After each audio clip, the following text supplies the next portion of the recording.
So hi guys, this is Khurram Kalimi here, and today David is joining us as the host of the event.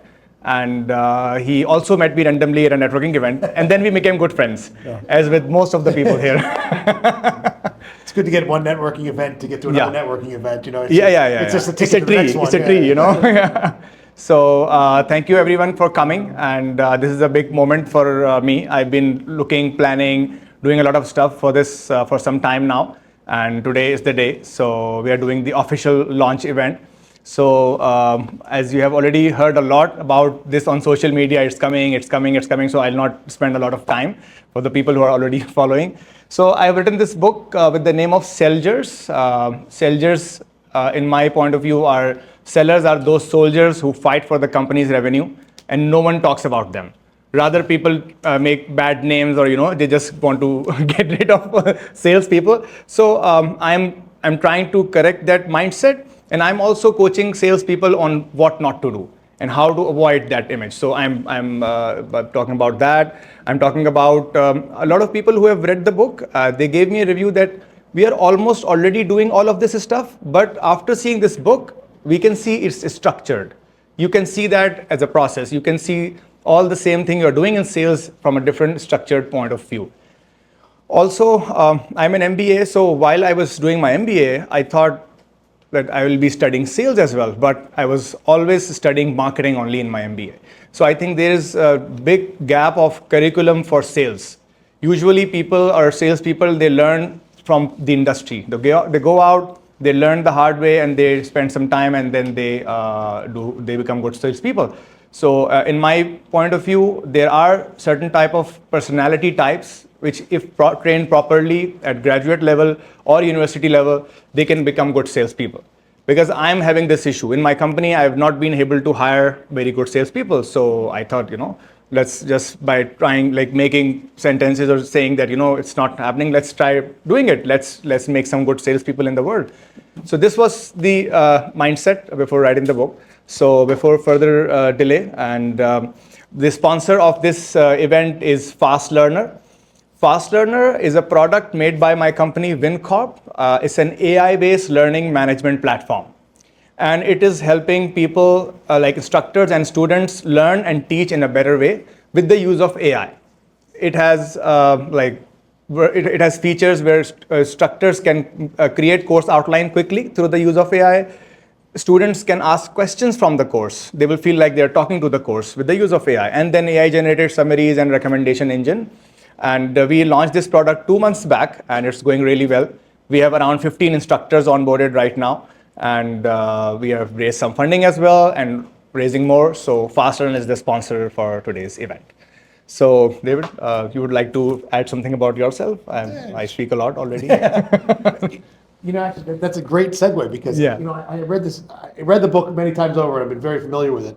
And in regards to that, I had one question, because you did say on page 13, moreover, some individuals have a tendency to engage in excessive conversation. Yeah. So I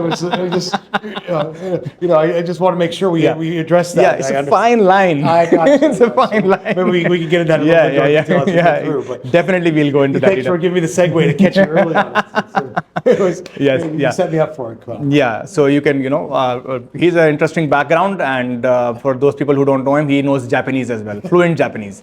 So he will tell about himself. Good evening, everyone. Great to see you all. It's real excited. It's a nice, intimate event. I met Khurram, as he said, a couple months ago at a networking event.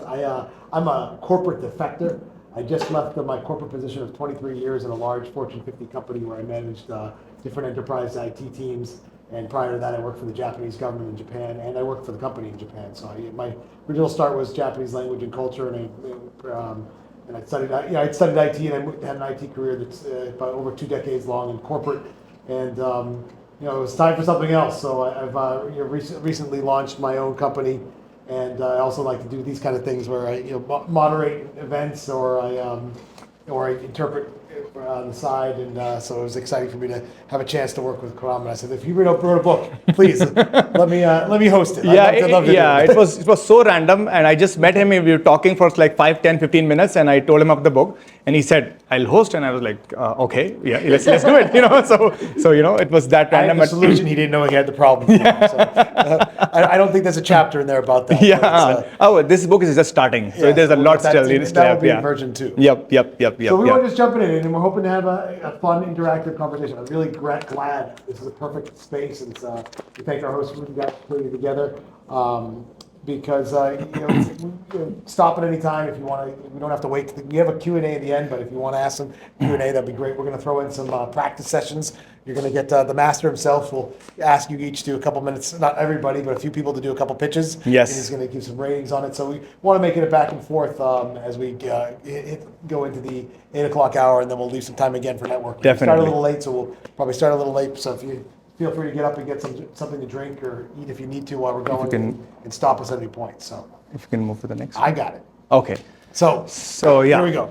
But actually, I want to, before I get into what is sales, I just want to just start, and the question comes a little longer. Why did you write the book? Why did I write the book?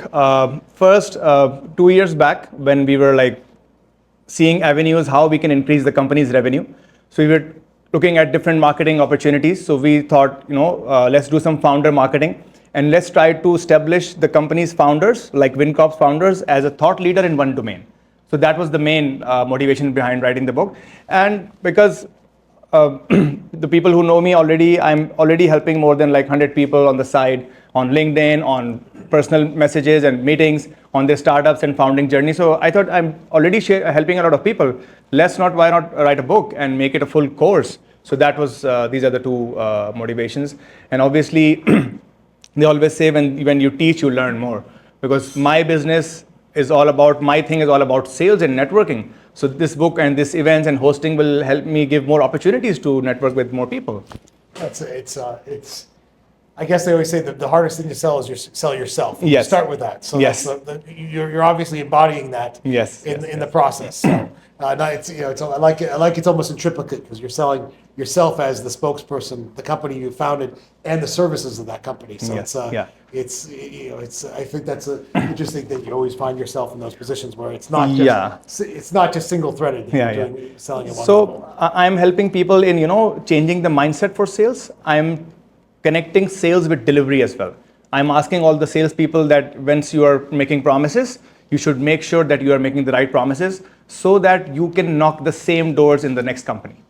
Usually happens that salespeople just sell at one company, sell big, and they can say whatever they want, but they don't care about the delivery was done or not. So I'm trying to change that mindset that sales should be concerned about the delivery so that you can become a brand, you can give good quality, and you can get repeated customers. Staying into the next step, is that a lot to do? Was that very similar to customer success management, the CSI? That's it's a part of it. In terms about 5 to 10 years. It is part of it. It is part of it. But mostly at the top level, that obviously once you do the sale, once you are like in the account and you are doing the services, then customer success is very important. In Microsoft, we used to have some people who were just on the lookout for customers that they have bought so much, but they're not using it.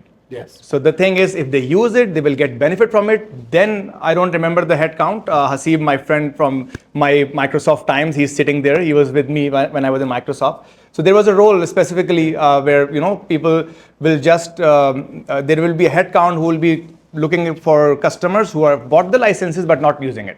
So it's like waste, and then obviously Microsoft cannot bill them the next renewal. So they want to they want it to be used. So. Let's get into it. So you talked about that, on promises, and so we're going to be a little flexible. So we're not going to go slide by side. It's more of an interactive dynamic conversation. So again, if you want us to go back and get back to a point, just point it out and we'll slide back. But so it should not be one way. It should be I've termed it as a mini sales training, so you guys can think of questions. So I'll be happy to. You can ask tough questions, no problem. So I jumped ahead. We heard about what inspired you to. Yeah. So why don't you take us through you were just talking about your work in, when you worked at Microsoft and then you sold to them. So I'll let you tell the story. Why don't you cover the 4 points and why you're at that. So I was never, this career was never planned. I was never a planned salesperson that since beginning I knew that, I'll be a salesperson. I started my career as a software engineer. I did computer science degree. And after that, I can see that I cannot sit at one place and code for some hours and some days. So my friends and everyone was telling me that, you should go try sales. So I did my MBA. And after my MBA, I became a techno-commercial person. So I started my career as a software engineer. I was hands-on on .NET 1.0 when it came in 2004 and 2003, when the world was moving from Visual Basics to .NET. People who are like developers, they know what I'm saying. So after 4 years of my computer science experience, I moved to sales and I got a break in Oracle. So Oracle was a company, which taught me sales, and this was a very big break for my career. And Oracle, for those people who don't know, it's cutthroat. It's very like a mostly toxic culture in sales, but it teaches you a lot. It teaches you how to handle pressure. And in account management and big account management, Oracle teams are always amazing. And then I got a break in Microsoft. Okay, so Microsoft, VMware, and then after 15 years of my journey, I started this company. So in my lifetime, I have done more than $10 million of sales. I was thinking to recalculate it. I think the number have increased, but let's do that for a. We didn't adjust for inflation. Yeah. So if we took the last and the one, conversions, we won't get into the politics of it. So once I was ready with this content, I thought, let's share all the stuff I've been doing. And it's not about when you write a book, you're so sure yourself.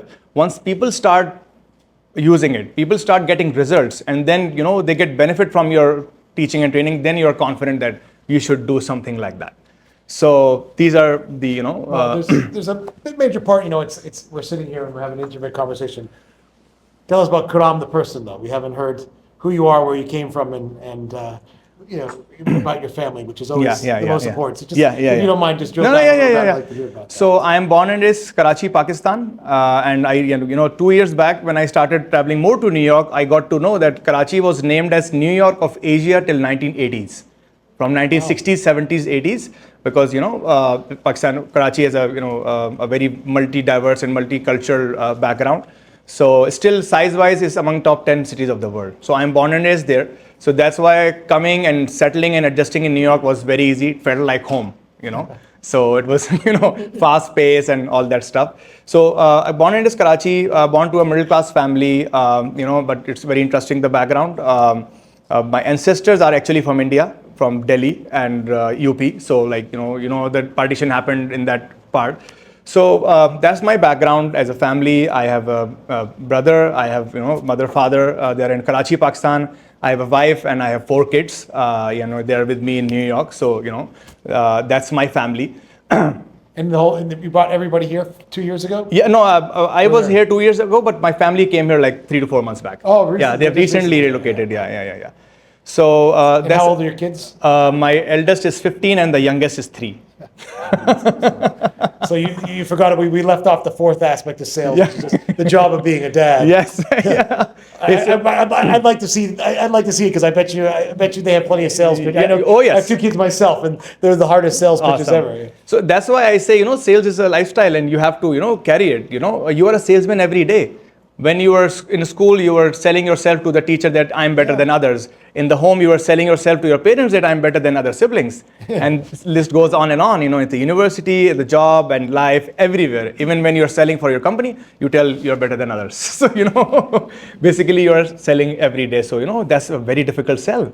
Talking to someone else with that age gap and making them, understand. Example you said, like we're nice and we're talking, but I like to bring things more to a personal level. And so, I know $10 million, Oracle, Microsoft, those are all wonderful achievements, but I can't imagine any of them is on the scale of trying to sell 4 kids on the move across the world. And adjust to where they have to leave their friends. So, I'm serious. I can imagine a 3-year-old trying to get a 3-year-old to move country. Maybe 3-year-old's okay, but the 15-year-old exactly must have been my daughter is fine, but the son, 11 years old, he's like giving us some trouble because he's missing his friends and family and all that stuff. So but that's sales. That's sales. That's learning. That's learning. They are going through I think at this age with 4 kids, traveling is the best investment you can do in your kids. That's the best exposure you can give it to them. It stays with them forever. Yeah, yeah, You yeah. know, I had a mentor at work once that said, you go to work. I moved last year. Mhm. I'm going through the same journey. So my Okay. daughter is too young, but my son is really giving me tough time. Okay. Again, friends, family. Family circle, yeah, yeah, yeah, yeah. I think sons adjust. I've said my daughter's adjusted to some life changes that my son has more challenges with, especially at age. My son's 10. No, It's actually, very hard. Pakistan is a completely different, thing when it comes to family support. So it's a close family, and it is joint family system usually. So it's a completely different system. And here the kids are just seeing your face. They get bored. They want different faces. Absolutely. Yeah. That's it. Yeah, exactly. Yeah, yeah. I was Yeah. saying, a mentor of mine said, listen, you go to work and you have whatever happens, whether you're in sales or in IT or management, marketing, whatever it is, and you have to come home, and when you walk in to the house, you need to take a pause right before you turn that handle, straighten your tie, pull your jacket on, and walk in because you have to sell the kids on everything's wonderful. Yeah. Everything's great. You Yes, can't walk yes. in. You've got to leave those problems behind. 100%. that's I know what so you're it's a saying, moment- yeah. That's a moment. Yeah, yeah. I think they always talk about the moment of sales. And Exactly. So if you think about it that way, life is filled with moments of sales in that sense. Definitely. So let's drill down here. This is I think this is the core of the book, right? This is really the image yes, that really yes. captures your model and how you've thought about this differently. So we're going to spend a little bit of time getting in here, and if you're going to pay attention to anything, I think this is what we'll come back to this model quite a bit. So Yes. I want to let Khurram talk a little bit about why he designed it this way and how it filters through the book. Yeah. So I was telling about myself. I went through a transformation in 2017, 2016 when I started traveling a lot. Like if I cannot travel internationally, I cannot go far, I'll be traveling near the city. Yeah. So that changed me, and that connection with nature completely changed my energy, completely changed everything around me. And like Hasib is here, he knows me like since 2011 and 2010. He can vouch for that. Said a lot of changes I went through, and I think the main reason was I'm more connected to nature now. So this is the base. So this is the best So you nature. wanted a natural imagery Exactly. for your connection. It just came as a random idea, and I asked my designers to make it for me, and as they made it, I loved it. Because I'm a big fan of company culture. So I'm so proud of my team in Pakistan, who is helping me deliver all these big commitments I'm making at big clients. So, they are doing some amazing work, and we'll talk about business company culture as well, because this book is coming from an angle of sales, but as an entrepreneur, as a founder, as a company owner, I can, go in that area as well. The company culture, the importance of company culture. So this is the diagram showing sun is also moving in a direction, and all these planets are encircling sun. So I wanted to map the whole sales process or the whole backbone of the book in this diagram so that people don't forget it and it's easy for them to remember. Okay, and if I keep sales as a process in this line, first we are deciding right pitch to the right person. First we have to decide what and how we have to sell and to whom. And then after we have decided, then we make relation in those areas, and we make people, we make connections, and we talk to them, and we sow seeds of relationship and make those relationship and do the selling. Okay, and after you have done that, you have to deliver quality, because word of mouth, if the salespeople are doing hard work, they are getting the clients in, but if the delivery is not good, there is no branding. Whatever the salespeople have built will be destroyed by giving bad delivery. So I've emphasized a lot about, because at the end, it's all about word of mouth. If you see from my lens, now for me, selling is easy, getting the clients in is easy, making them happy is the toughest part. And then this is the main process. And if you have to become a lifetime advisor for a company, if you have to become you have to start long-term relationship with the customers, then you have to keep doing empathy. You have to keep understanding their daily new pains, their pain, the changes of pain, and the changes in management and changes in marketing. So if you understand customer from that angle, this is the formula for, wherever you will go, the customer will buy from you. So is this do they always exist as a progression? So we start here and we go and the final result is sales? Yeah. Or are these more the components? No, it's a process. It's a process. It goes in this direction. Okay. And a lot of times, if you are here, something happens, some management changes, you go back to the first step. Great. So you know There's you a get progression. it's a progression, and you know this is the main process, and this sun is showing big numbers, big achievement, big target achievement as moving, and these are the 5 points which in my view are very important to be considerate of while going through this process. Use case based selling, like the products. All the product managers and the products you are using as apps, they're all use case based selling. You pick a use case and you extrapolate it onto people, and if you see that this use case is a problem for a lot of people, make that product. So that is use case based selling. Customer filtration. This is very close to my heart. Customer filtration means you cannot work with everyone. You have to filter on some criteria.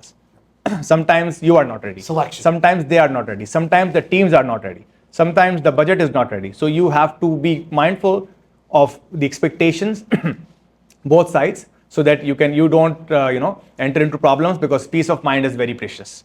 So we have learned it the hard way. And then growth is the goal. By this point, I mean, if you have sold something worth $100 today, you have to sell 120 tomorrow. You have to sell 140 tomorrow.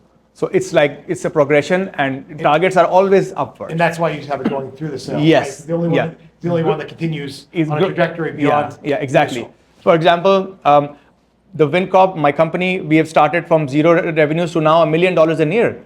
So I cannot say next month to my team members that, hey, we have done this, now I'll relax. So I have to still focus on that revenue growth, because I have to grow the team, I have to make them happy, I have to make the board happy, investors, everything. So continuous growth is the main thing for sales. And then channel sales. Channel sales is the distribution model. You all of you know that a lot of times, even if we talk about this mouse, someone must have made it in big quantities, like 100,000 mouse, and then it distributed into 3 distributors, and then to resellers, and then to shops, and then you bought it.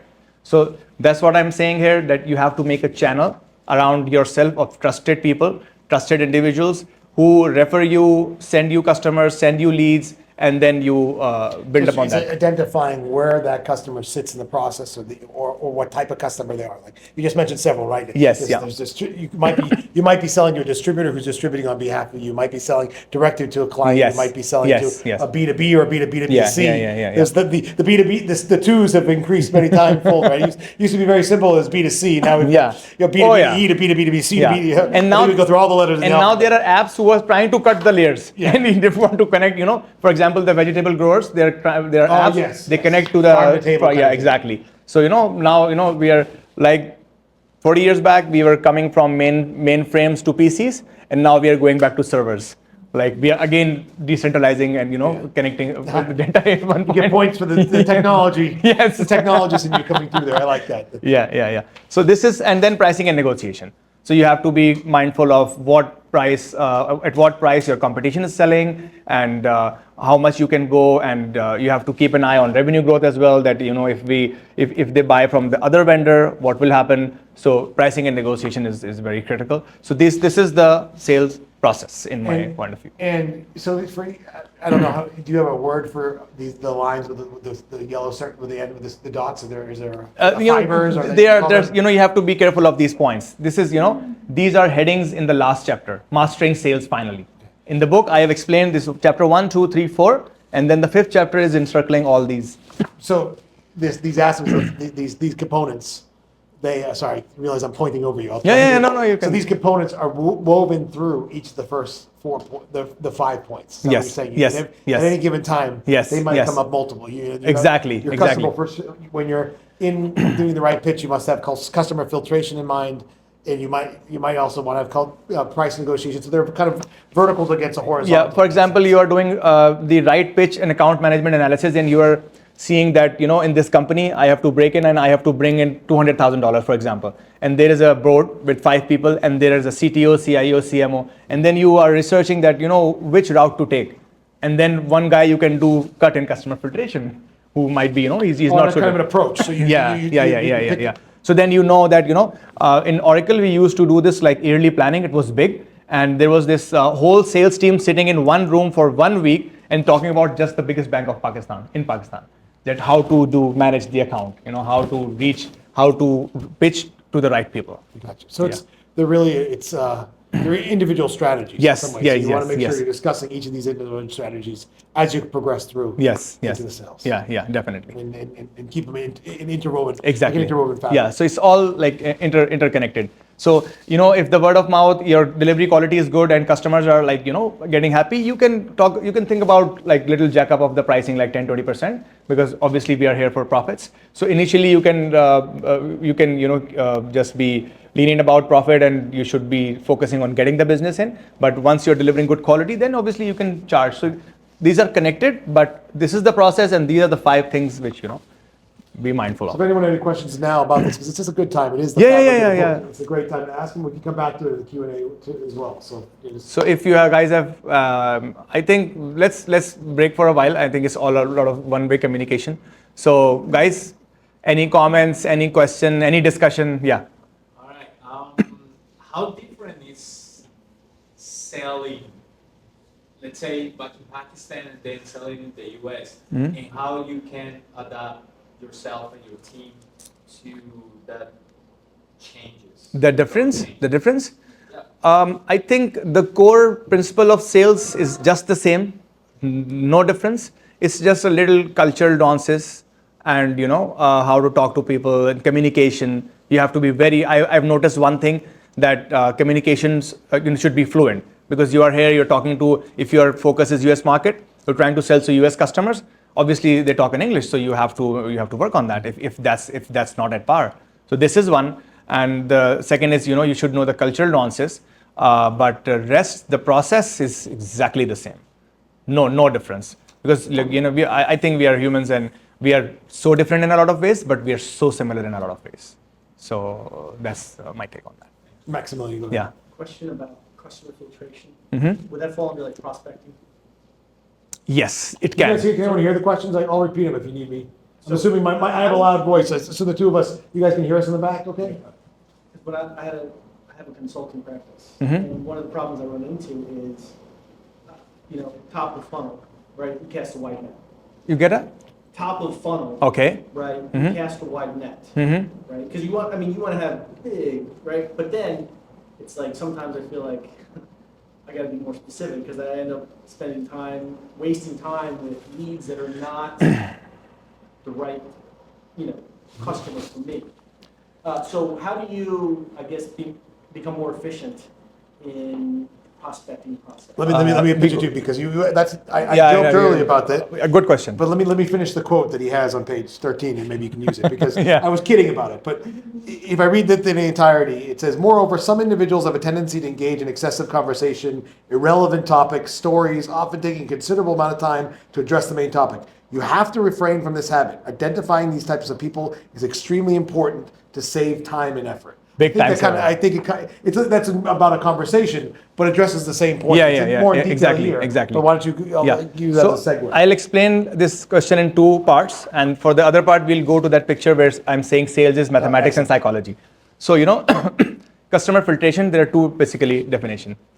One is maybe the customer is too big and your team is too small. They have a lot of experience. For example, they're a 200-year-old company, and you are just in your 3rd year of your business. The kind of questions they will ask, you will not be able to answer. So let's cut that customer in customer filtration. That's 1.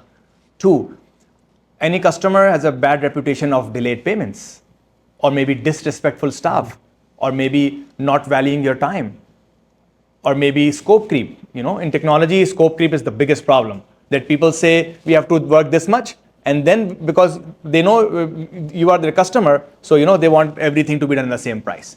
So scope creep is the biggest problem in technology. So those kind of things. So this is the main point in customer filtration, that while entering into a business relationship, both parties should know the expectation, and both parties should go happy. So for that, you have to be mindful of all these criteria. And the half part, like how to manage it, I'll go to the first quote. If we can go that. Not manage, how do you become more efficient? Yeah, efficient in like filtering customer, prospecting. Yeah. The second slide where I'm saying sales is customer. There you go. Before this. Yes.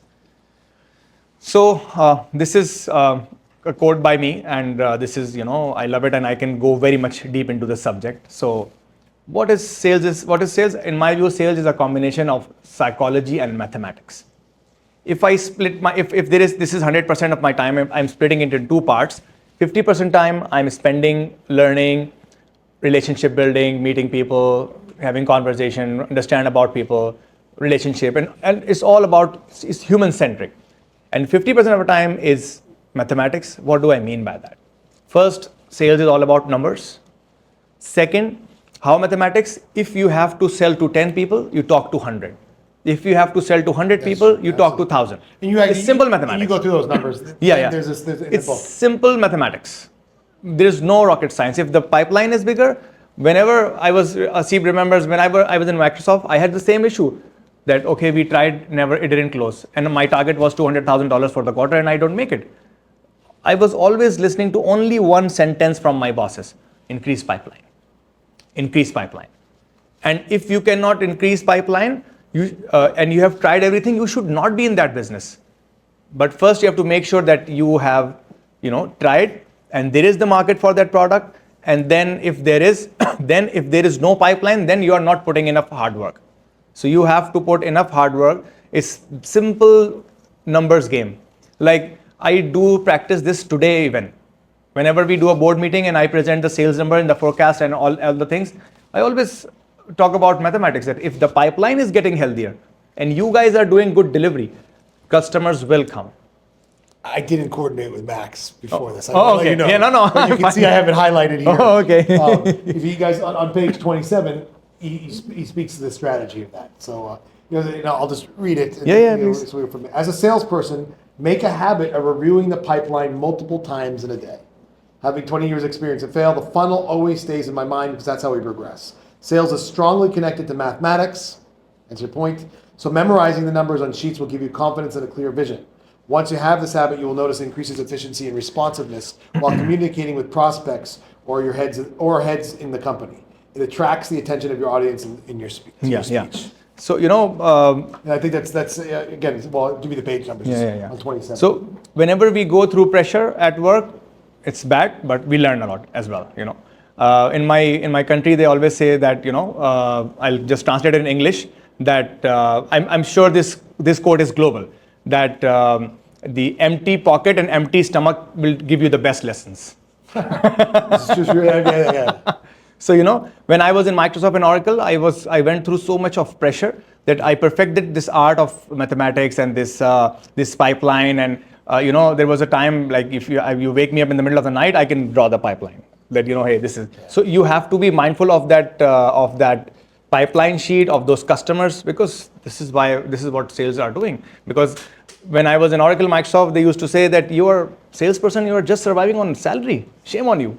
Where is your commission? So commission will be done, it will be made if you are achieving more than 100% of your quota, or maybe 80% or 70%. There's a whole science to it, and it's like similar to all these big companies. Yeah, and when I started in Japan almost 30 years ago, the founder there who built a company that financial services that had double-digit successive growth for 25 years came up with C equals C, which is contribution equals compensation. Yeah. You are gonna get there's something to tie what you put in to get what you get out. Yeah. And that's exactly because you need to have that feeling that I'm earning my value of what I put in. Yes. And if you're not doing it, then it's not the right place for you, and you're not doing it correctly. Exactly.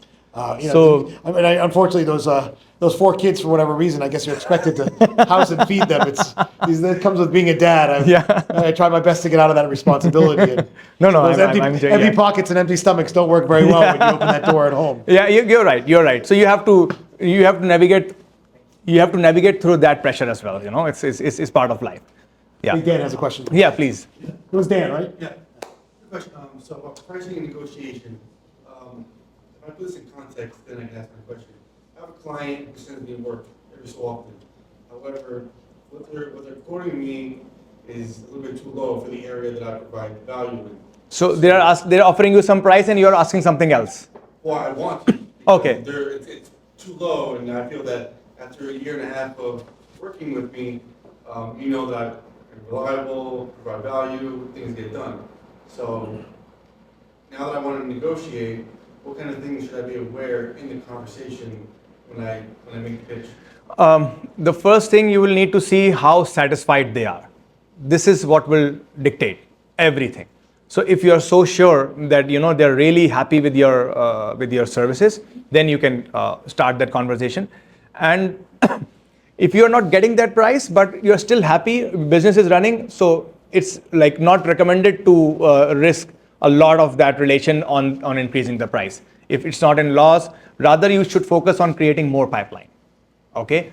Third, you can increase the price, but you have to have a very solid grip of, is there anyone with them who can give them the same same quality at this price or a better price? Because at the end it's mathematics, it's an emotion-less discussion. Because I think you will do the same. If you go to a market and you have a shirt and someone is giving a same shirt for $100 and someone is giving for 85, obviously, even if the one selling low is your brother or any relation, you will go with the lower one. That's common sense, So you have to be mindful of that. And I even go through this problem even today. I had a similar discussion with one of my clients 1 month back, and they said no. I said okay. So but the best thing, the one you can do is make good testimonials from them, post it, and then sell at a little bit of higher price in the next. But you cannot always do that. It's because it's demand supply. The market will dictate the price. So the easiest for this is to become a customer and talk to similar companies as yours and take 5 quotes, and then those 5 quotes will exactly tell you what you want to charge. This always worked for me.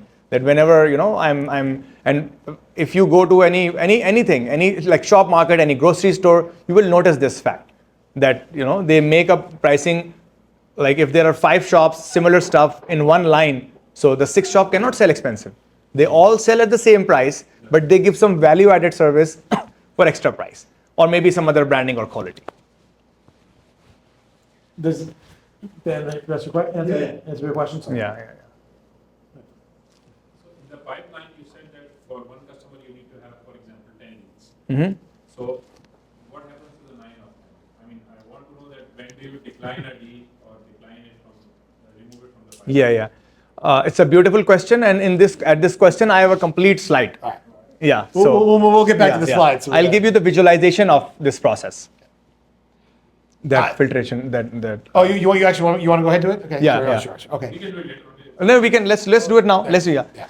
So it goes like it's a very interesting process.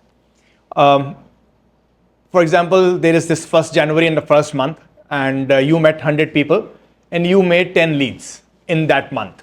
Okay, and among those 10 leads, you pitch your solution, and 5 were not interested for any reason. They were ill, they were fired, their management was fired, they were having a fight with the wife, their kids didn't like them, whatever. So those 5 people will go, they'll go somewhere. Forget about them. Then we are left with 5 more people, 5 more leads. There's a high chance that from those 5, 1 will become your customer in Feb or March. Okay, so now we are left with 4. Among those 4, one of them will also, one of the lead will also die, but the 2 or 3 leads will become customers in 4th month, 5th month, or the 6th month. So the spiral effect comes when you again create 10 or more leads in February. So then, like following months, from 6-7 months, your pipeline will start getting healthier. Okay, like for example, I can give you a current example. That when I completely moved to US with the family, and I'm like previously I was moving in and out for 2 years, but since July I'm completely here. The kind of pipeline I've been able to extrapolate in these 4 months is nowhere near what I was doing in the past, because incrementally every week I'm creating more leads. So my task as a businessman, as a salesperson, is just to book my calendar. If your calendar is fully booked, you can be assured that closures will be there. So no comparison. It's much bigger now than it was when you. Yeah, exactly. Because you're meeting people. In person. Yeah, meeting people, and that spiral effects. It just start coming in. It's a process. Trust the process. And the tagline on my book is "Early success is a scam. Great things take time." The people who get big orders or there's interesting research around it. the founders globally who were able to get funding at a very low age in the first startup or maybe the first month, in long term, 90% have failed. Rather, the founders who struggled like for the good 1, 2, 3, 5, 7 years, and then they got the funding. So you have to earn. In my own startup, to some of the investors said I don't agree with this philosophy, but they told my partner, Yeah. we would like to invest.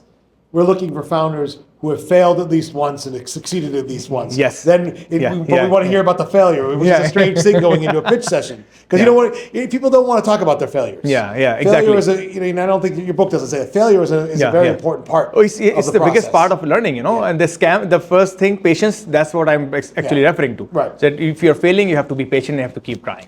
I think his question, sorry if I'm interpreting So- it wrong, but he did ask, if you have those 10 leads, what happens in 1 through 9 after? Do you maintain them, you go back So to them? the process I was telling you, it just trickled down. 5 dies away the second month, and the 5 are there. And from those 5, 1 become customer in the 2 months, and from those 4 left, 1 is also dead, and the 3 become the customer in the 4th, 5th, or 6th months. And this process keeps adding every month. But do you put those 5 aside? Do you have a back pocket place? Do you put them? Yes, do you ever come back to them, or is it- it's very subjective. Basically, I'll go much more in the book I have written that you have to have multiple touch points with the customer or the relations, like LinkedIn, like Instagram, like text messages, like meeting in person.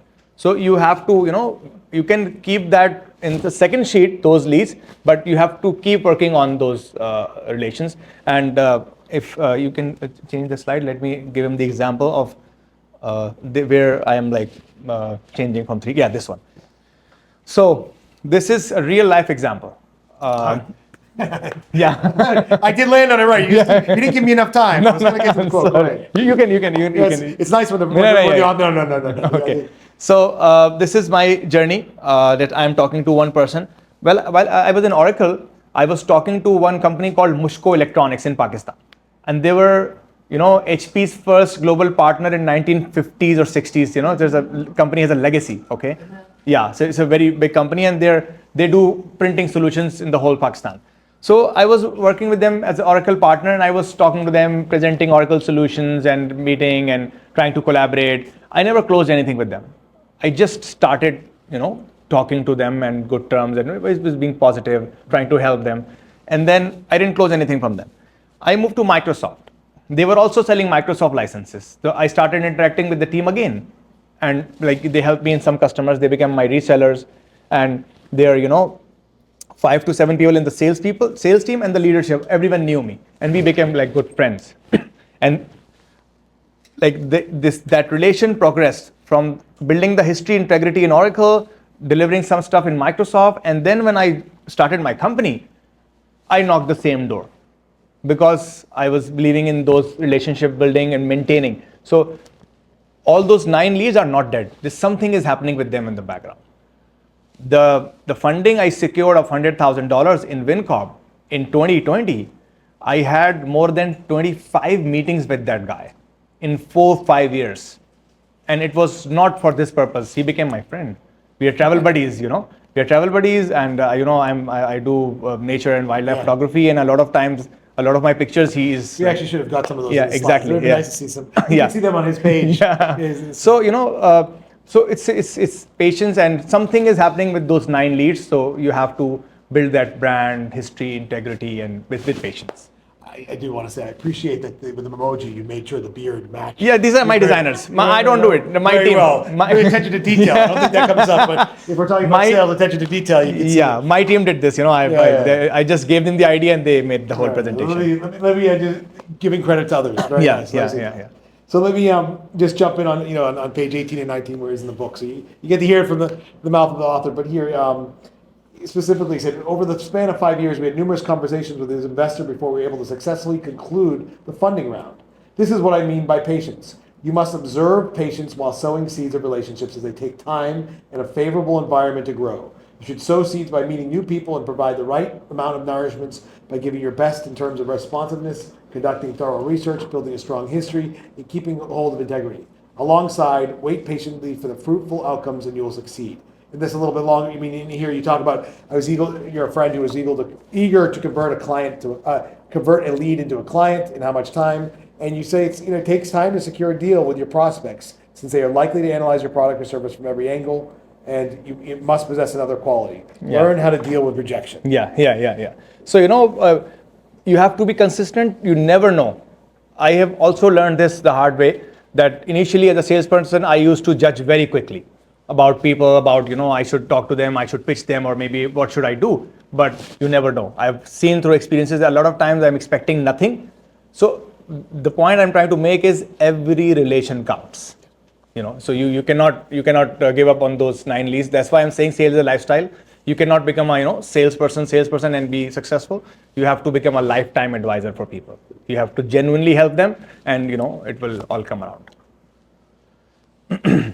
Actually, so we just touch on this one briefly. We don't want to run out of time, but let's talk about this quickly. And then we'll move So, what do you guys think when you read this?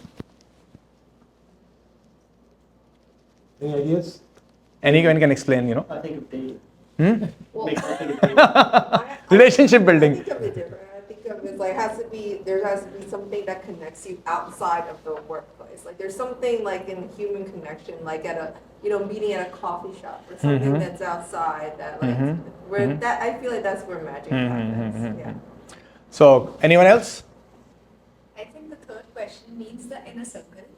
So in the first 2 questions, you try to break the circle, like the outer circle. And Yes. then in the third question, you are Yes. actually in their close. Yeah. I never see that from a circle point of view, but it's good. You add me, give me one more point to talk about. So, So, actually, what I'm trying to say here, while you are doing conversations, while you are doing networking, meeting people, and if both the parties are going up to the third question, that means it can convert into a meaningful conversation.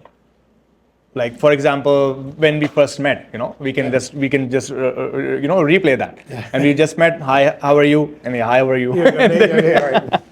And then what you do, and then I was asking which company, where. When the conversation went to the third question, then it started. And I think it was 2 ways. When I asked, I didn't go to that meeting with the intent of doing something like this. Yeah. But when he said, I've written a book, or he brought it up. Yeah, exactly. I just jumped right in with. The initial conversation was, same, and most of the people I've met, you guys, a lot of you guys have become my friend from just networking events in New York. So you remember that conversation, that if the conversation is going up to the third question, this is where the real conversation starts. So that's a litmus test, basically, that you should spend more time in this conversation or not. I mean, it sounds very inherently basic, but it's valid. And Yeah. It could be. I mean, it might be. In some cases, it could be. It's the fourth. Yeah. It's not a bad thing. But at the point of, a lot of conversations will not get you to the depth of where you want to go. Yeah. And there's a natural sense of, to your point, broken that circle, popped the bubble, got through whatever it is that you've got to that connection where you're not talking against each other, around each other, but at the same level. And also, I'm referring this to customers and relationship building and, customer relationships, but it works in a lot of ways. Like, for example, my team, whenever I give a task to my team, the magic happens at that question. Okay, I've given you this. Okay, I received. When it will be done, and who will do it? So when I get these 3 answers, then I have a deadline, and I know which person is doing that task. So, that's magic. That gets me the delivery. So I did like Maximilian's correlation to dating. I mean, it's we joke. I don't know about sales. Actually, there are quite a few articles now on LinkedIn. I've seen a lot of publishers that are talking about the dating applications and dating games. Where some of the latest functions come from that. Tinder was the one everyone jokes about swipe left, swipe right. But that functionality and the idea of making things easy and getting fast came from dating apps. So extrapolating human connection as it applies to technology or sales. Yes, I don't know about dating, but Maximilian is helping us with a lot of leads for Fast Learner. He's really genuinely helping us. A lot of people are also helping me, but he's been producing some good, content and helping us do some podcast as well.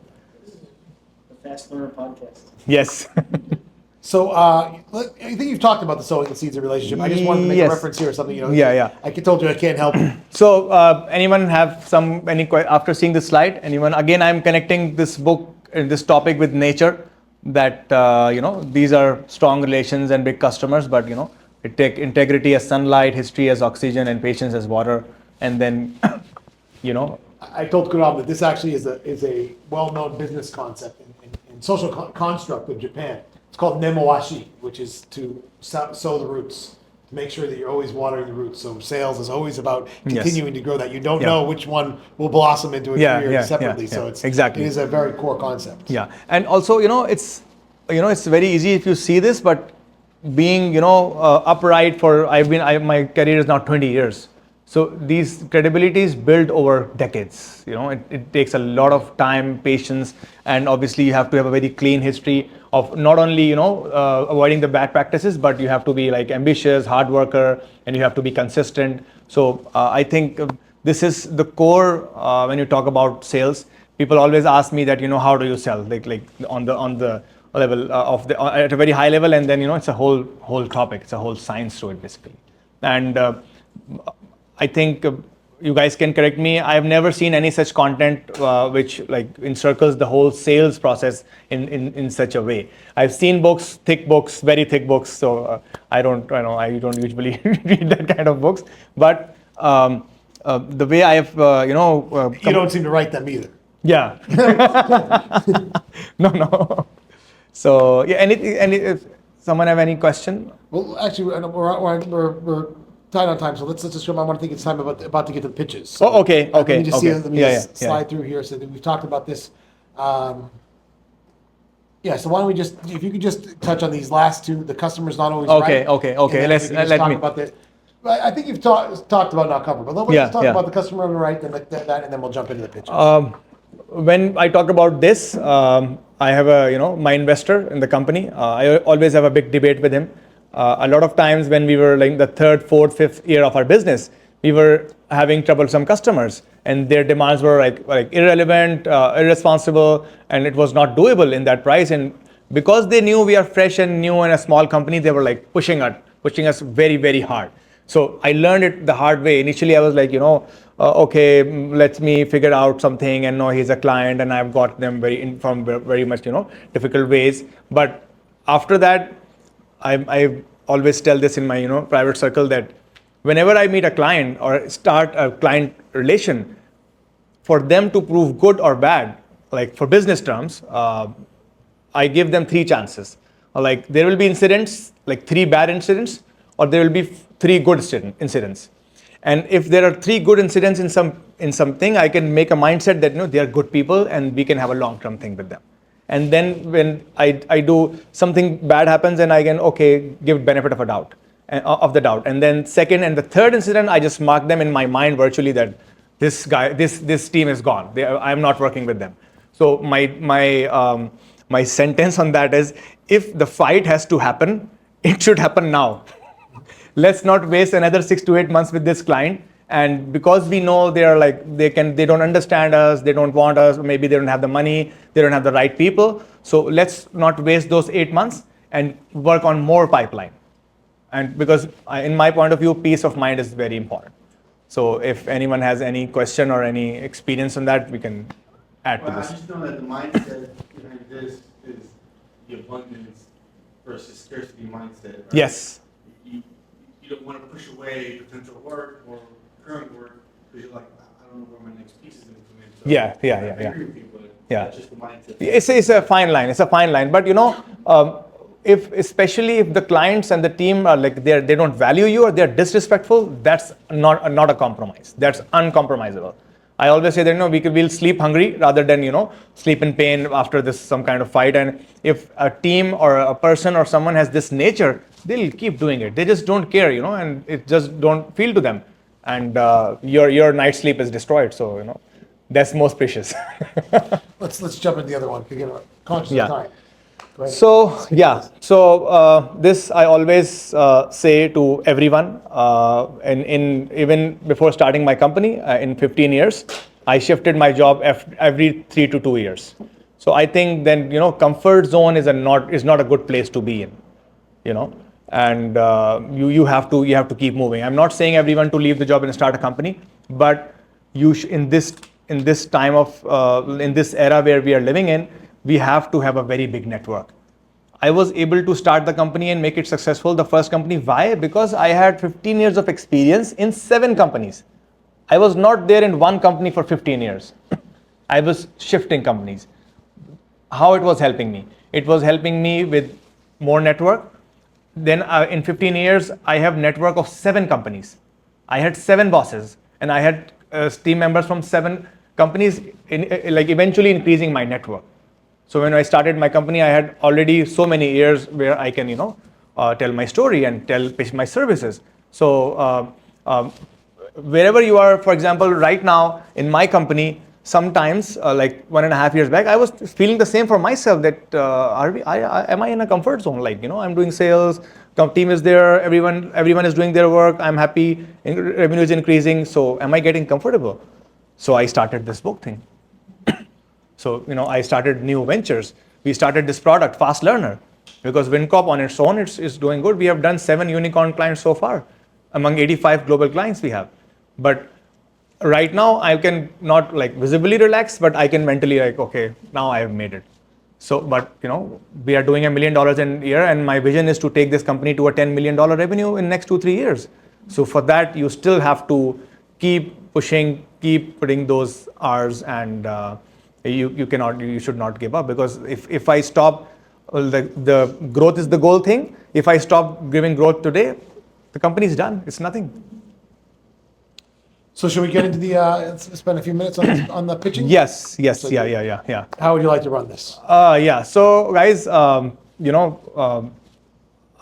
giving this stage to like 3 of the people who want to pitch their whatever they are doing, whatever idea they're working on, or maybe they have a pitch deck or whatever. So I'll give an alternative. If they'd like, they could all try and sell us this mouse. So if they don't have an idea they want to, then I'll give you something and you can try. No, I know a lot of people. They have ideas. All right. So I know a lot of people. Yeah. So use this stage. You can share your idea, and you guys can tell whatever you are working on. So we'll do 3 pitching practices. So you want to pitch something? The elevator pitch of what 2 minutes each? Yes, 2 minutes is good. Yeah. So who is ready? Tell me whatever, Max. You are ready, man. You just come. I mean, I wasn't planning on pitching tonight. So now, That's exactly it. I'm a podcast enthusiast, and I just launched the MKH podcast. So my name is Maximilian K. Hill. My initial is MKH. The website is mkhpod.com.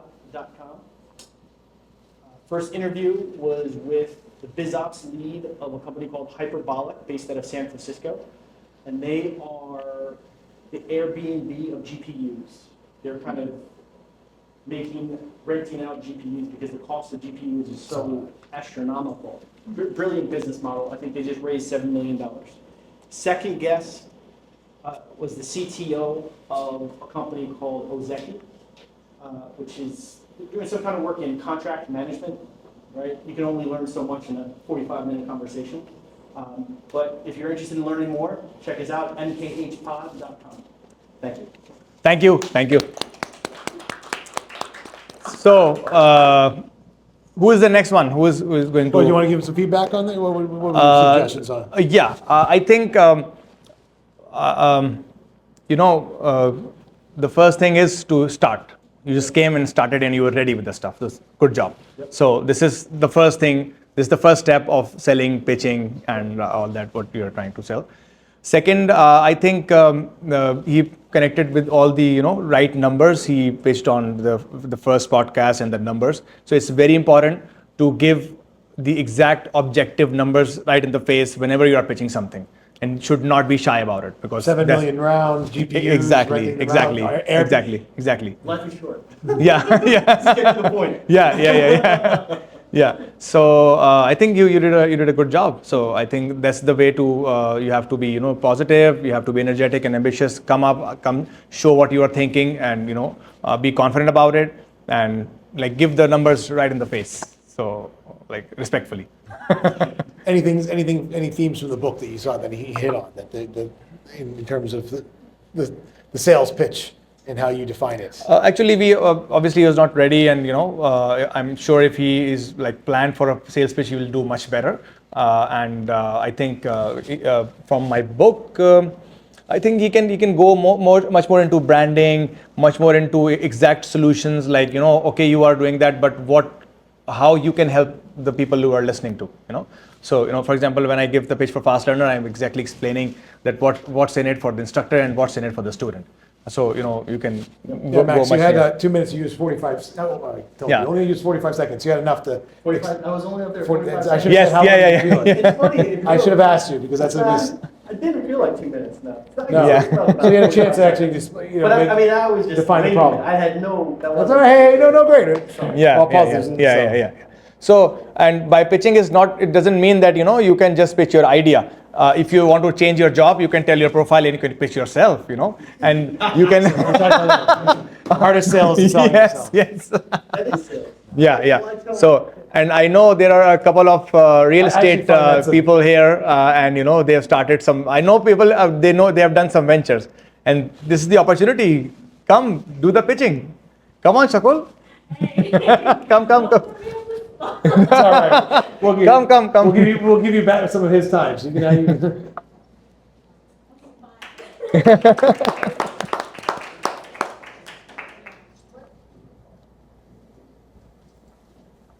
Hi, I'm Shakul.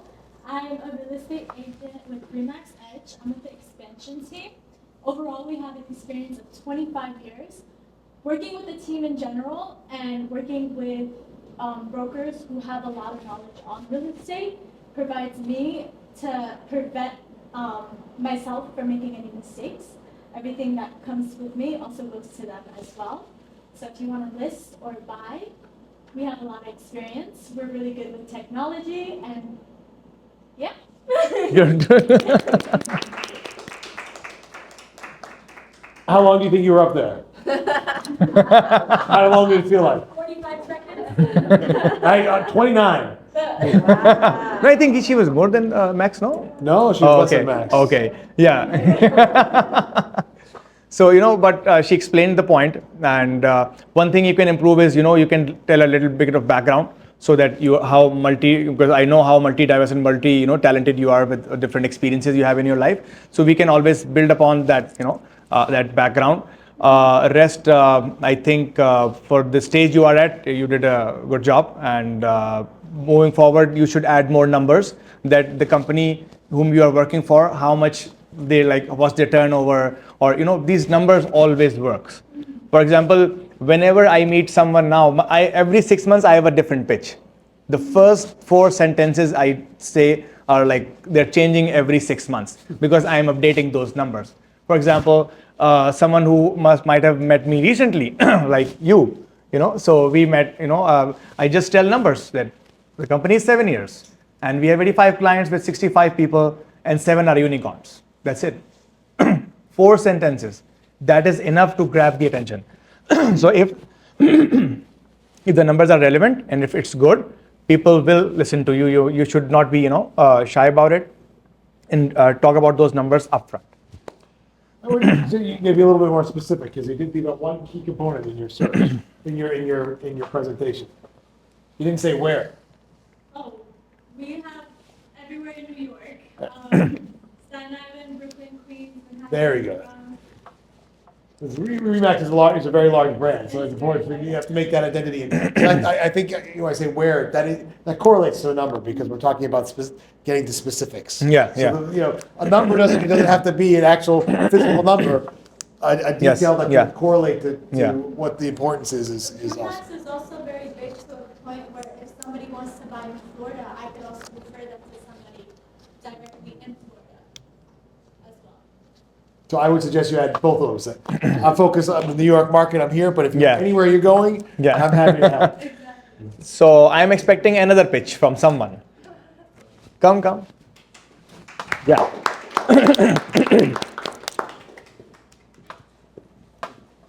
Hello, everyone. My name is Daniel. I own a company called Immersive 360. We are a virtual tour company. We create 3D models using LiDAR cameras. And our mission is to enhance and enrich our clients' business using those virtual tours. And one of the biggest projects that we're working on in terms of the industry is we're trying to help the construction industry solve this problem where they're spending about $480 billion on rework for their established projects, which is a huge deal. And with digital twin technology, you'll get a virtual a replica of the space where they can go and kind of look at the site, see what's going on, make sure that they're tracking it the right way, and if there's any work that needs to be done before they can catch it right then and there, no matter where you are in the world. So it's really exciting technology. We have scanned anywhere from 1,000 square foot office to 50,000 square feet in warehouses in a matter of days. So that's what I do. Good pitch. Dan, same question. How long do you think you're up there? 60 seconds. Yeah, 69, Yeah. 69 seconds. Yeah. You did a good job. It was a good pitch with the right, right pitches, right numbers, and right brands used, and explained the process as well. The Good. numbers thing was, you just said it today, and I was like, oh, that's a good idea, and I just put it in my head. And ran with it, so. Hasib, you want to come? So Hasib and me, we have worked together in Microsoft from 2011 to 2014. So he knows me for a long time back. So a lot of examples I'm telling in the book, you can verify with him. All right, my name is Khurram. I recently moved to USA and New York. I have 16 years of experience, mostly in the marketing background and channel sales. So I'm currently looking for a job. I'm good with numbers. I'm good with storytelling, especially the number storytelling. So if anybody can connect me with good recruiters, with good professional circle, I'll be happy. Thank you. So I've worked with Hasib, and he has spent more than a decade in Microsoft, basically in sales. So I think let's move to the rest of the. Did you want to give him some feedback? Yes. Only fair. No, yeah, he was on directly on the spot, and he was objective about it, and he just clearly stated what he's looking for right now. But I know a lot of his stuff. I can give a better introduction of him right now. I think we should hear that. Would like to hear that? I think it'd be a nice comparative. Yeah. So no, I'll just do from here. Okay, that's fine. He's putting me on the spot. Well, it's only fair if you're gonna Yeah, if you're gonna give the master class, you're gonna perform it as well. So let's do it this way. Yeah, let's do it this way. I'm not asking you to portray him, just you're Yeah. So I'm Hasib Shaukat. I'm a computer science graduate, and I've done my computer science from Karachi, Pakistan. Born and raised from there, and then I've worked in different roles. I started as a Mac hire at a very low level at Microsoft. Then I like increased in the ranks, and I was looking for marketing, and then I was looking after marketing for Microsoft Pakistan countrywide. Then I extended my career towards regional roles. So I've done Microsoft marketing with a lot of different countries, with a lot of different tags, and I've seen the whole journey, and I can help you guys in marketing. Tell me if something was wrong. Is that okay? Yeah, this is more good. He did bring a key component there, which is telling us. Actually, that's a great thing. Anything you're doing in sales, I think it's important to tell your story. Exactly. And The emotional connection, the touch. Which we'll get to the end. It's my favorite part of the book is empathy. We'll get to that one. It's the part I relate to most. And I actually brought that up to you when you were selling. You said it's gonna be in there. Before I read the book, I asked you about empathy. But it's really important to me, and I appreciate that. So I think but don't take for granted telling your story and connecting. You've talked about it, connecting at the human level. Yes. And some people jump like, well, I have to sell it. I got to be all, you don't want to be distracted because you've mentioned numbers. You put that in. You got the numbers, the story. Yeah. You've got to put that against the story so people can see both parts and bifurcate between the story and the human aspect and the value and the numbers. And actually the main thing is repeatedly I'm saying consistency. So when I started sales, obviously I was not like this. I still remember 2008 when I started my sales role in Oracle, and I went to this first event with my seniors and bosses, and we were standing at a very big hotel in Pakistan, and we were like 300 people, and my boss pushed me that, hey, go talk to people. And I was like, so he said, why you joined sales, man? You have to talk to people, go talk. So I still remember that conversation and that feeling that, and I asked him, what should I talk about? And then that journey started. So, and with consistency, obviously, I improved and did all of this. So No, let's move through. So we're at about 7:51. We'll spend about another 20 minutes on the on the presentation. Yeah. And then And also, I think we can take a little 2 minutes break because I can see people leaving, so that we can take a group photograph right now with good lighting. So that I think we can take a 2-3 minutes break. Sure. So all people, please join us here, and you can open the light and we can take a group picture, let me just bring it back to the because I'm always keeping an eye on the content. Content is very important.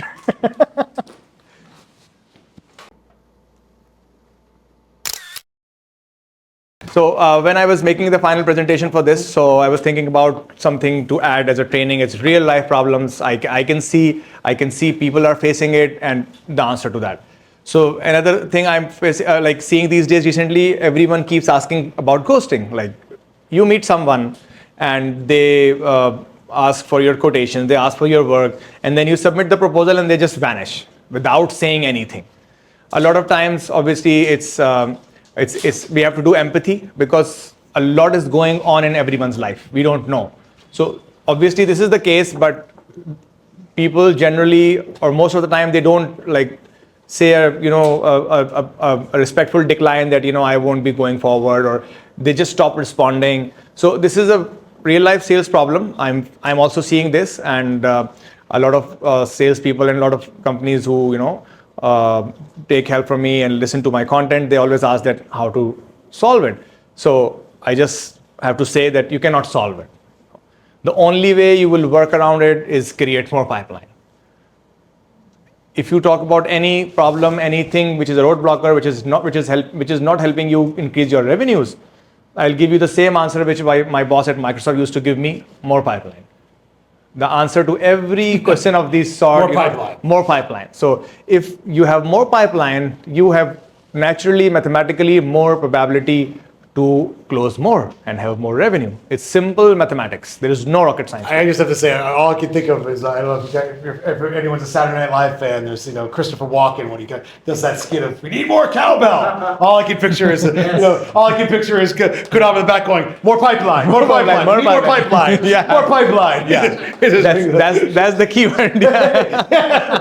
It's like, more pipeline, more pipeline. Yeah. That's the only thing you can solve this problem. So this is actually not a problem. Basically, it's different people, different communication styles, different problems in their lives. A lot is going on. A lot of people find it very difficult to say no, to decline others, just out of respect. A lot of people, instead of saying no, they don't say anything, which is again rude for some people, but that's how people are. So to solve this, you have to have more pipeline. That's what my take is. Just remember that, cowbell. Yeah, because I know I see a lot of heads nodding. This lady, she sells a lot of franchise and do a franchise, and a lot of times you must be facing this issue, right? Oh yeah. People just, they just talk to you and just. So it's like maybe 1 out of every 100. Yeah. Chance. Yeah. That is I see the ratio. It's 1 out of 100. It's the same. I mean, it's looking for money with looking investors. It's a sale. Yeah, It's trying to get it. exactly. So it's always that way. We have got to go through our 50-week, and you don't know which one is going to be the lead. Exactly. So we can move to the next slide. Why am I not getting the? Might have fallen out of range. Let's see. You can just, maybe bring that.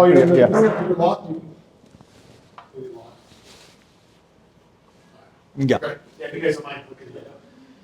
So then after that slide, I was thinking to add more content that, how maybe I can help you guys with, more startup advice and more very green light. So I can help you with more startup advice and more advice on general business things and other than sales with my experience of entrepreneurship. So I think the major reasons of companies not getting successful is not the right focus on selecting the right kind of people. The second is, if you are selecting the right kind of people for your company, you are not making sure that they are working together. So these are the two major causes of failures or downsizing or going down for the company's revenues and as a company. And the last one is lack of focus on sales. So I think these are the three most important reasons why startups and companies fail.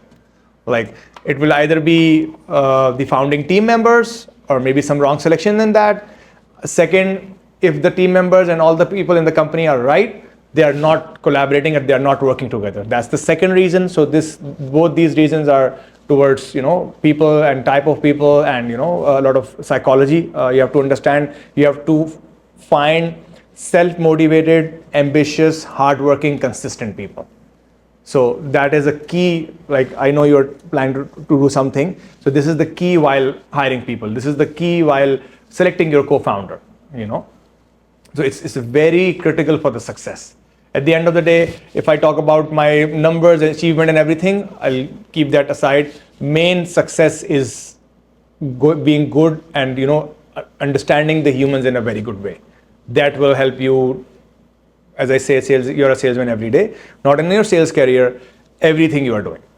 So people, collaboration, and lack of please go ahead. Can you talk about the importance of inbound and outbound sales from the perspective of a sales manager who's trying to motivate his team to do both? Yes, I think that's not a hard sell. That's not a hard sell. But actually, if the salespeople whom you are trying to motivate, if they are naturally motivated towards hard work, towards commissions, towards more sales, growth, they should not have any problem with inbound or outbound. Yes, it's a different kind. A lot of companies where there are big sales teams, there's a complete divide between inbound and outbound. And even in Oracle, we used to see that there was named accounts like account managers talking to big clients, okay, and then there was unnamed and SMB accounts where like anyone was selling anything to anyone from Oracle, portfolio. So, but in a lot of ways, it was a gray area. So I think if they are motivated to make commissions, they should be fine with inbound and outbound both. The middle theme. I studied value investing in Columbia, which is Warren Buffett studied on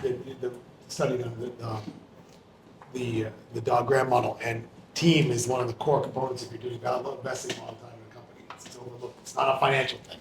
It's not something tangible. Yes. It's tangible, but it's an intangible tangible. You can't come up with there's no measure to say look at something on the paper and say it's a good team or bad team.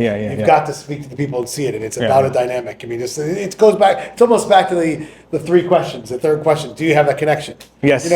If we didn't have a connection, we Definitely. There's something in there. The understanding of that intangible and how it relates. We were talking about earlier, that human aspect, and then we'll get to it in a couple minutes. Empathy. I love empathy, so we're gonna get there. Exactly. I think it's one of the last slides. Yeah. But that human connection, how important it is. It is, and I follow Jack Ma and Steve Jobs on those lectures. So I'm a big fan of Steve Jobs for this reason, because he always talk about people, and people. About the hierarchy, about setting the people right at the right places. I was listening to his interview. He's saying that in Apple, everyone is like, for everything, there is only one person responsible. Yes. And they just meet every week for like 1 or 2 hours. They just talk and share what they are doing. Because at the beginning, he selected the right people who are self-motivated. There is no need to keep an eye on between each other that they are working or not. So the kind of people he used to select were above that level that, either you have to see that they're working or they're slacking or they're not doing anything. So you have to select your type of people very, very wisely. He had some other rules too, like meetings could be long and I don't remember if it was there's only a few slides. But he talks so well about people thing. I really, I just follow it, and that has produced results for me as well. Can you just talk about a little bit down the bottom, the delay and compromise quality? So all these things basically translate into this, So when you have the wrong people, they're not self-motivated, they're not collaborating, okay, and the sales is also not doing the right job. So there will be, quality issues, brand damage, and you will not be able to fulfill that promise. So that reflects. So if you have a happy team, that will reflect into happy customers and revenue growth. So this is actually not exactly the sales topic, but from my experience of startup, I want to share like extra knowledge about people. Is the main thing. Your idea, everything is not that critical. The people you will be working with is the most critical thing, because in my view, people like polish, people improve, but as a core nature, nobody changes. So rather try to change anyone's nature. You have to select the right people whom you should be easy working with for like good. Like for example, my partner, he is my batchmate from my university. We know each other for 24 years, and we have been working for 7 years together. And I think in those 7 years, we had maybe 2 to 3 fights, because while we were making the team, both of us were looking that either we'll be able to work with them or not. So selecting the right people, making sure they work together, and focus on sales is inevitable for a company to succeed. Yeah, so we're going to try to pick up the pace. So Yeah, service yeah. quality. Service quality. Yeah. So as I said in the initial discussion, that it feels to me like now selling is easy, and making the client happy is the most toughest part, because it takes a lot to give the delivery. It takes a lot to give it. Like, I run a services business, and I will just give an example of a restaurant. Like for example, if you go to a restaurant one day and you love the food, and if you go there and you tell your friends that, oh, what food, and then after 3 weeks you are there, and that day the chef fucks up, so the brand is done, So this is the same business, software business, services. You have to give them same experience of the spaghettis or whatever you are making, same experience every day for days and months and years. So, and that's not easy to achieve. Again, this will refer back to people, because I am based in New York. My partner is based I'm giving you the complete business model of what I do. My partner is living in California, and both the founders are in US, and they are like 55 to 57 people in Pakistan working on their own, making the clients happy, delivery, closing, pre-sales, Why? Because I've invested so much time with them in selecting, nurturing, training them. So everything around people then reflects into your quality. And for example, when I talk about my company, the first biggest client I got was Ring Central in 2022, which is a public limited company, and it's a household name. Everyone knows this name, okay? So we started with 2 people in January 2022, and by December, we were 15 people deployed with them. And everyone was talking about in the company that, hey, marketing resources, WinCop. Hey, we have to take development resources, WinCop. So everything, and then that customer got me into 8x8, which is again a public limited company. It's a competition of Ring Central. And the same connection landed me into Extreme Networks 1 month back, which is a unicorn.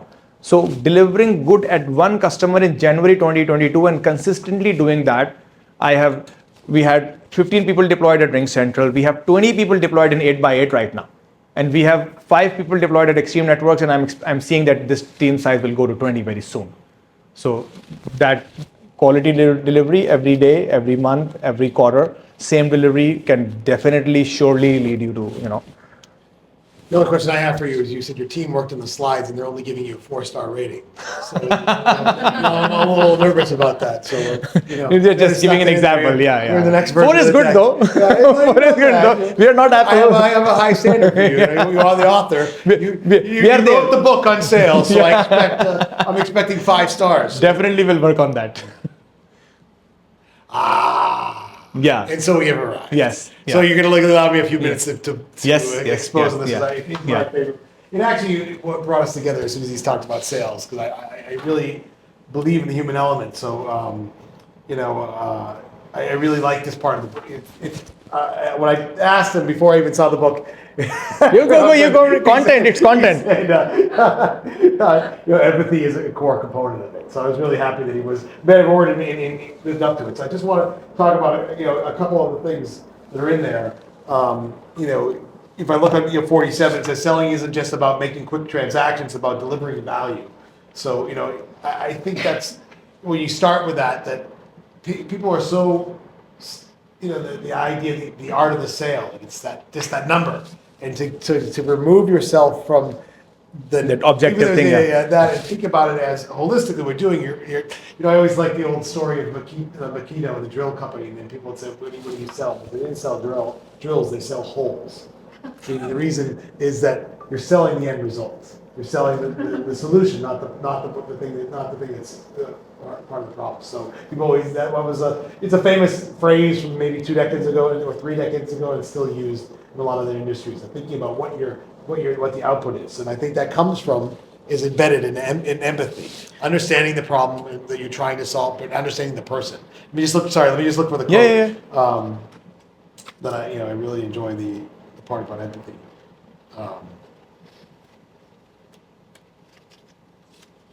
Well, you finish it. It's in the fourth chapter. The fourth chapter, at the end on page 63 says, the fourth chapter reveals the prominent impacts of incorporating empathy while doing sales. In business, thoroughly researching and understanding a client's business is an essential element of empathy, as it equips you to deliver what the client anticipates. Stepping into their shoes and empathizing with their experiences can enhance your skilling cells because your selling skills, because you can now develop and deliver them exactly what they are expecting. Exactly. Well, those are your words. So Yeah. They better be exact. I didn't make them up. So, I've been working on this for 1.5 years, so obviously it's not learned by heart. So, Well, that's why I wanted to. I'm just joking. So, I always say this, it's not important what you have made and what you are selling. It's important what they want. For example, it was 2019 and I was doing a guest speaker session. I was 2-3 years into my startup, and there was this student in a big university in Pakistan where there were like 200 people. And I was the last speaker. So there were first, second, third speakers, and they were telling about their achievements at their companies and whatever. So I was the last one, and I said, they have covered everything. What should I do? So I just came on the stage and just threw the question that so much of like sharing about the speakers, I would like to help you guys. If you are interested and you want to listen, and it looks like you are just sitting here for the attendance. And I asked the professor that they were final year students and there must be some attendance for that. So I just asked them to give them full attendance, but I want you to like see how I can help you. Not only I'll be telling about my journey. Exactly here today, it's not important that I'm trying to explain the concept to you guys. It's not important that what I have done. It's important that what I have done, I share with you, you get value from that. That's empathy. So in like when you are selling a service or a quality or a product, it's not important that what you have made. It's important that what they want. So you have to listen from the client because they are the one paying. It's common sense. A lot of times I've seen engineers and researchers and people that they invent something and they get so wow. It doesn't necessarily mean a wow from the customer because they are paying. It's money is involved. So either you are giving them value or not. Either you made the solution or the service or the product based on the market needs.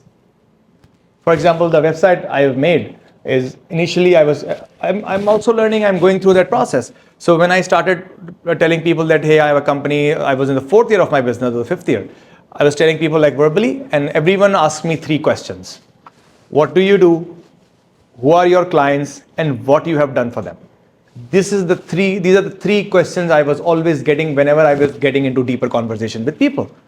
And that day I decided I will make the company website like that. If you open wincorp.com, you will find these answers right at the top. Find what you do in 3-4 lines, the customer logos, and beneath the customer video testimonials and the work we have done for them. So that was empathy. So I was empathetic of what they want to listen. I was giving them those answers at the first 3 clicks. So it helped me a lot. And my lead generation sales has quadrupled. It has increased 5-6 times since January 2023 till now, since I empathized with my probable customers and it did exactly what they were asking for. I gave them those answers right on the face. So empathy is is one of my favorite, is almost my favorite word, and it is so important.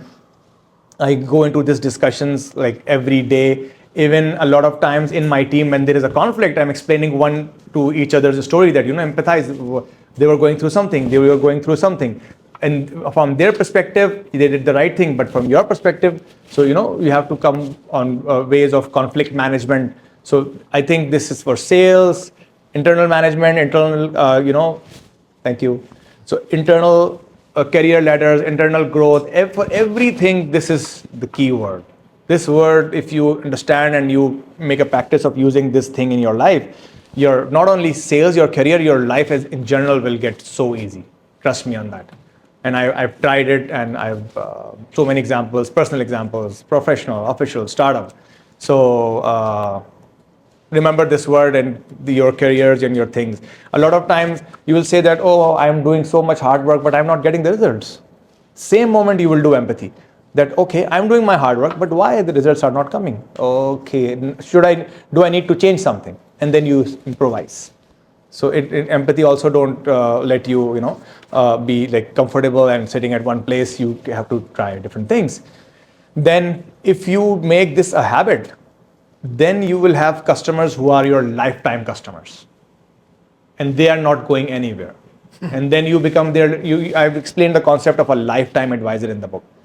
What is a lifetime advisor? A lifetime advisor is someone who will recommend existing customer some other party. That I think right now I'm not good for you, I'm too expensive for you, we won't be able to make a deal, you can go to your competition. You can refer them to your competition so that they have a taste. So let them, a lot of times, let them taste the flavor of other customers. So, it's all empathy. We have to understand everyone's point of view and play along those lines. So we Any- only, yeah, we only please. got a couple minutes. Like, at the end there's some slides about where you can get You can get the book, and I don't think we have to get into those. People Yeah. know how to find you. Oh, they know. But I know. I thought I'd just go through the other. We talked about empathy, so let me just quickly review the 5 foundations of the book. Yeah. We And went also through we them have to earlier. do the quiz, the Q&A. Oh, we have the quiz. That's right. Yeah. All right, so I'll do the foundations, and we'll jump onto the quiz. Yes. Yeah. All right. So what's nice is Khurram's done a really nice job of bringing everything together. So in the beginning we talked about account management, emphasized the significance of research. Second part was about the fostering connections and culturing relationships. So relationships, always the human aspect. Yes, Always yes. coming in. A salesperson has to keep moving forward and dropping seeds of relationship in the field. So I told you the Japanese concept of nemoashi. The third is about selling your product or service to happy customers. Yes. Which ties into the next one, which is of course my favorite, empathy. But always that human relations. So I always give this example that the customer relations and the service should be so good, and you should have so good of a relation that if your customer is sitting on a Saturday night on his cousin's wedding and someone else asks him about technology and they say, oh, I know one person.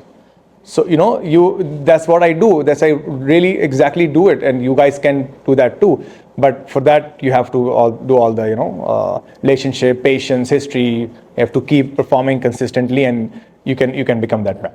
And the last one was the last chapter is actually the first thing we went through, which is the diagram, and it talks about that. There's those ideas of growth, customer filtration, a case-based selling approach, channeling the sales, and Pricing and So negotiation. it's really nice to go back and see this.